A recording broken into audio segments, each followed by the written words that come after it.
അല്ല, അദ്ദേഹത്തിന്റെ വാക്കുകൾക്കിടയിൽ നിന്ന് തന്നെ കാര്യം വ്യക്തമാണ്. ഞങ്ങളുടെ പ്രദേശത്തെ അദ്ദേഹം മാനിച്ചിട്ടില്ല. അതാണ് ഞങ്ങളുടെ ഏറ്റവും അടിസ്ഥാനപരമായ പ്രശ്നം എന്നാണ് അദ്ദേഹം പറഞ്ഞുകൊണ്ടുവന്നത്. അതുകൊണ്ട് തന്നെ അദ്ദേഹത്തിന്റെ പരാതി തികച്ചും വ്യക്തിയാധിഷ്ഠിതമാണ്. അദ്ദേഹത്തിന് ബോധ്യപ്പെട്ടു എന്നുള്ളത് കൊണ്ട് എന്ത് കാര്യമാണുള്ളത്? 3.5 കോടി ജനങ്ങൾക്ക് ഏതെങ്കിലും ഒരാൾക്ക് തോന്നുകയാണ് വി.ഡി. സതീശൻ എങ്ങനെയൊക്കെ ചെയ്തിട്ടുണ്ട്, അതുകൊണ്ട് ഞങ്ങൾ പോവുകയാണ്. അതിന് നിയമപരമായ വഴിയിലേക്ക് പോകട്ടെ. പോയപ്പോൾ എന്ത് ചെയ്തു?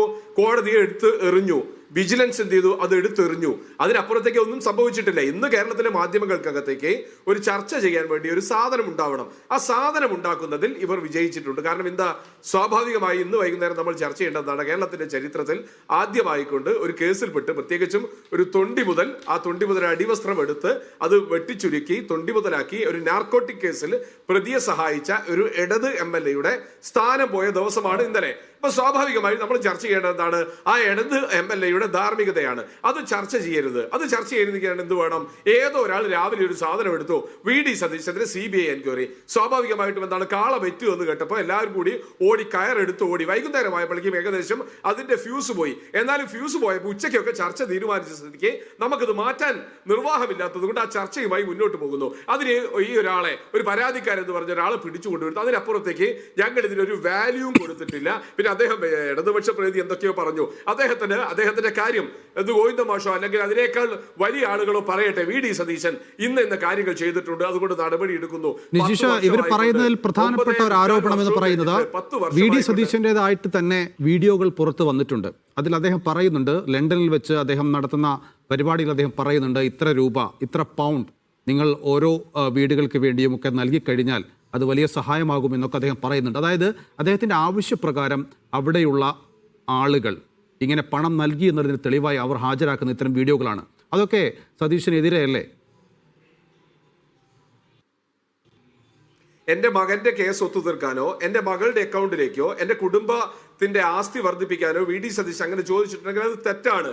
വി.ഡി. സതീശൻ ചോദിച്ചത്, എനിക്കൊരു പുനർജനി എന്ന് പറയുന്ന ഒരു പ്രോജക്റ്റ് ഉണ്ട്, ആ പ്രൊജക്റ്റിലേക്ക് എന്നെ ഒരുപാട് സംഘടനകൾ സഹായിക്കുന്നുണ്ട്, ആ സഹായത്തിന് വേണ്ടിയിട്ട് നിങ്ങൾ ഇവരെ സഹായിച്ചാൽ അത് പറവൂർ നിയമസഭാ മണ്ഡലത്തിനകത്തുള്ള കുറെ പാവപ്പെട്ട ആളുകൾക്ക് ഒരു സഹായം കിട്ടും. ഞാൻ അതിന്റെ ആളുകളെ, ബെനിഫിഷ്യറിയെ, ഗുണഭോക്താക്കളെ തെരഞ്ഞെടുത്ത് കൊടുക്കാറുണ്ട്. അങ്ങനെ ഏകദേശം 360ഓളം ആളുകൾക്ക് വീട് കൊടുത്തിട്ടുണ്ട്, ആയിരക്കണക്കിന് ആളുകൾക്ക് തയ്യൽ മെഷീൻ കൊടുത്തിട്ടുണ്ട്, മറ്റ് ജീവിത ഉപാധികൾ കൊടുത്തിട്ടുണ്ട്.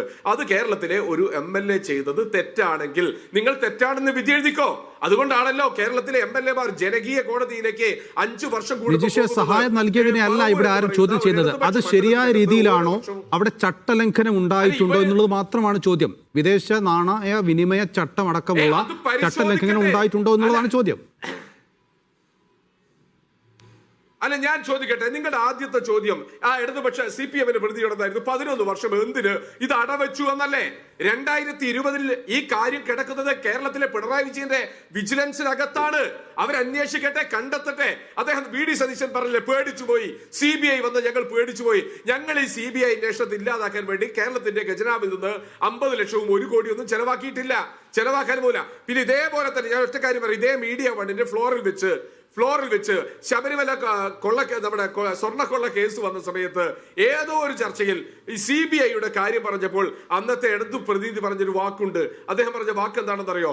ഇത് CBI എന്ന് പറഞ്ഞാൽ അത് നരേന്ദ്രമോദിയുടെ കൂട്ടിലെ തത്തയാണ്. ആ തത്തയിലേക്ക് കേരളത്തിലെ ഇടതുഭരണത്തെ കൊണ്ടുപോകാനാണ് കോൺഗ്രസും മറ്റ് രാഷ്ട്രീയ കക്ഷികളും ശ്രമിക്കുന്നത് എന്നാണ് ഞാൻ വളരെ ലളിതമായി ചോദിക്കുന്നു. 11 മാസം അടവെച്ച, 11 മാസം മിണ്ടാതിരുന്ന, 11 മാസം ഒരക്ഷരം മിണ്ടാത്ത നിങ്ങൾക്ക് ഈ ഭരണത്തിന്റെ അവസാന കാലമാകുമ്പോൾ എങ്ങനെ നരേന്ദ്രമോദിയുടെ, നിങ്ങൾ പറഞ്ഞ CPM തന്നെ വാക്ക് കടമെടുത്തു കഴിഞ്ഞാൽ നരേന്ദ്രമോദിയുടെ ഉപകരണമായ CBI ഒരു വിശ്വാസമുള്ള വസ്തുവായി മാറിയെന്ന ലളിതമായ ചോദ്യമാണ്.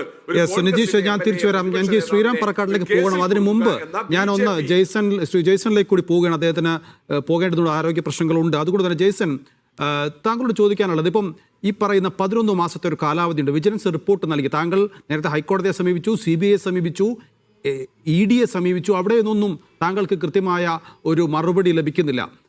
മറ്റിടങ്ങളിലേക്ക് പോകാനുള്ള ആവശ്യമൊക്കെയാണ് CBIയും EDയും ഒക്കെ പറയുകയും ചെയ്തത്. പക്ഷേ വിജിലൻസ് ആയിരുന്നു താങ്കളുടെ ഒരു ശരണം. ആ വിജിലൻസ് ഒരു അന്വേഷണ റിപ്പോർട്ട് സമർപ്പിക്കുന്നു.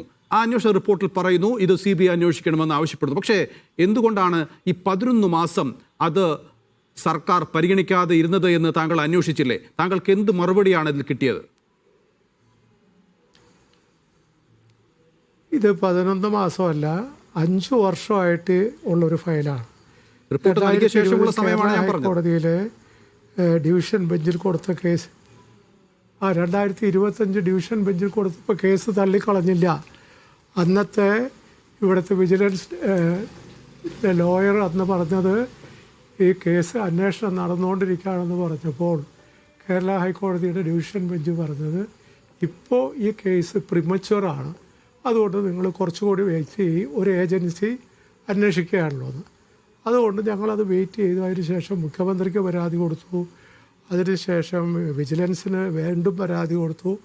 ഓരോ ഘട്ടത്തിൽ പരാതി കൊടുക്കുമ്പോഴും അതെല്ലാം ഈ പറയുന്ന രീതിയിൽ അന്വേഷണം നടന്നുകൊണ്ടിരിക്കുന്നു.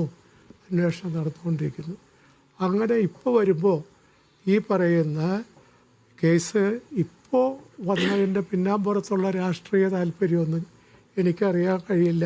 ഞാൻ കഴിഞ്ഞ 5 മാസമായി ഒരു ക്യാൻസർ പേഷ്യൻ്റായിട്ട് കിടപ്പിലാണ്. ഞാനിത് അന്വേഷിച്ചിട്ടേ ഇല്ല. അപ്പോൾ അത്തരത്തിലുള്ളൊരു സാഹചര്യത്തിൽ ഞാനിതിൻ്റെ രാഷ്ട്രീയം കാണാനല്ല. ഓരോ കേസ് പറയുമ്പോഴും നിങ്ങൾ പറയുന്ന പല ആളുകളും രാഷ്ട്രീയം പറഞ്ഞു പോകുമ്പോൾ ഞാൻ ഇവിടുത്തെ ശ്രീ ജയ്സൺ, ഞാൻ ചോദിക്കുന്നത് അതിന്റെ പൊളിറ്റിക്സ് അല്ല.